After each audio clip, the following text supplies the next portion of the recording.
இதில் இருக்கிறது பார்த்தீங்கன்னாக்கா கேய். இவன் தான் பார்த்தீங்கன்னாக்கா மெயின் கை. அதாவது இவன் உண்மையிலே கேயா இல்லைனா ஸ்ட்ரெயிட்டாலே நமக்கு தெரியாது. பயபுல பண்ணுறதெல்லாம் அப்படி இருக்கும்.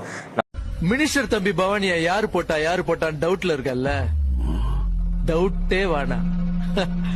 அடியந்தா காலி கெட்ட காலி கேடு கெட்ட காலி நம்மளும் ஒரு சில நேரத்தில் பார்த்தீங்கன்னாக்கா கேயா ஆக்ட் பண்ணியிருப்போம். அதாவது ஆணை விரும்புவன் இவனாக பார்த்தீங்கன்னாக்கா நம்மளும் நிறையா சில டைம் சும்மா ஜாலிக்கு நடிப்பிடிச்சிருப்போம். ஆனால் அப்படி நடிச்சு நம்ம உண்மையான ஒரு கண்டுபிடிச்சிருப்போம். ஆனால் அப்படி தான் பார்த்தீங்கன்னாக்கா சின்ன வயசில் ஒருத்தனை கண்டுபிடிச்சா. ஆனால் நான் அப்படி நடித்து கண்டுபிடிக்கல, நான் சும்மா இருந்தேன். பயப்புல வந்துட்டேன். அப்படி எப்படின்னா எப்படி சொல்கிறது, நான் எங்கள் இங்கிலீஷ் நான் கூட்டாங்க.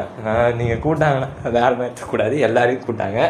எல்லாரையும் கூப்பிட்டு பார்த்தீங்கன்னாக்கா என்ன சொன்னாங்கன்னா, உட்காருங்க, நான் ஒவ்வொன்றா உங்களை கூப்பிட்றேன், அவங்க நேம்லாம் செக் பண்ணுங்க அப்படின்னு சொல்லிட்டு எங்களை ரூமில் உட்கார வச்சுருந்தாங்க. அந்த ரூமில் பார்த்தீங்கன்னாக்கா சேர் இல்லை, எல்லாம் கீழே தான் உட்காந்துருந்தாங்க. கீழே உட்காந்துக்கிற பார்த்தீங்கன்னாக்கா அந்த பையன் இருக்கான்ல, என் பக்கத்தில் தான் உட்காந்துருந்தான் அந்த கே பாய். அவன் பார்த்தீங்கன்னா என்ன பண்ணான்னா, கை இருக்குல்ல கொஞ்சம் கொஞ்சமாக தொடையில் தேய்ச்சிக்கிட்டு இருந்தான். நான் சரி நட்பு எப்படி அவனை தள்ளி கையாடுறான்னு சொல்கிறதுன்னு சொல்லி பார்த்தீங்கன்னா கம்முனே இருந்தேன். பட்டுன்னு கையை தம்பியை தொட வந்துட்டான கொண்டாவ. அவன் அப்படின்னா பார்த்தீங்கன்னாக்கா நான் தட்டி விட்டு, டேய் என்னடா பண்ணுற அப்படின்னு சொல்லி கேட்டோடனே பார்த்தீங்கன்னாக்கா அவன் போய் எட்ட போய் உட்காந்த உடனே அடுத்த நாள் என் ஃப்ரெண்டு டேய் இந்த மாதிரி அந்த பையன் இப்படிலாம் பண்ணையா, அந்த பையன் கேன்னு நான் நினைக்கிறேன்டான்னு சொன்னான். ஆமாண்டா அவன் இப்படி டச் பண்ணான்டா அப்படின்னு சொன்னேனே.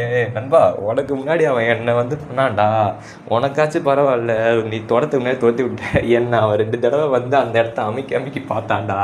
அப்புறம்தான் கெயினே நான் கண்டுபிடிச்சி தள்ளி விட்டேன்டான்னு சொன்னேன். அப்போ எனக்கு ஒன்று தோணுச்சு, நீ ஏன்டா அவன் 2 தடவை அமுக்கிறப்ப வெயிட் பண்ணிருந்தேன்னு சொல்லிட்டு. ஆனால் நான் அதை அங்கே கேட்டுக்கல. அதான் இந்த மாதிரி மனுஷங்களாம் நம்ம உலகத்தில் இருக்காங்க. ஸோ இந்த மாதிரி ஆளுங்களாம் உங்கள் கூட இருந்தாக்கா மறக்காமல் கமெண்ட்டில் அவங்க பேரை சொல்லி விட்டு போங்க. நம்மளும் தெரிஞ்சுக்குவோம் எத்தனை பேர் தான் இந்த உலகத்தில் நல்ல பாடகராக இருக்காங்க, சிக்மா காயாக இருக்காங்க, கேயாக இருக்காங்க, குரூப் ஸ்டடி டாப்பராக இருக்காங்கன்னு சொல்லிட்டு தெரிஞ்சுக்கலாம். அவ்வளோதான் கைஸ், இந்த வீடியோ மறக்காமல் பிடிச்சிருந்தா லைக் பண்ணி ஷேர் பண்ணி சப்ஸ்கிரைப் பண்ணிக்கோங்க. மறக்காமல் அடுத்த வீடியோக்கு மறக்காமல் வந்துடுங்க. ஏன்னா சேனல் க்ரோத்துக்கு நீங்கள் எல்லாருமே ஒரு பெரிய ரைமிங் எதுவும் வரல, நீங்கள் எல்லாம் பெரிய ஒரு கல். ஓகேவா? நன்றி, வணக்கம், பாய்.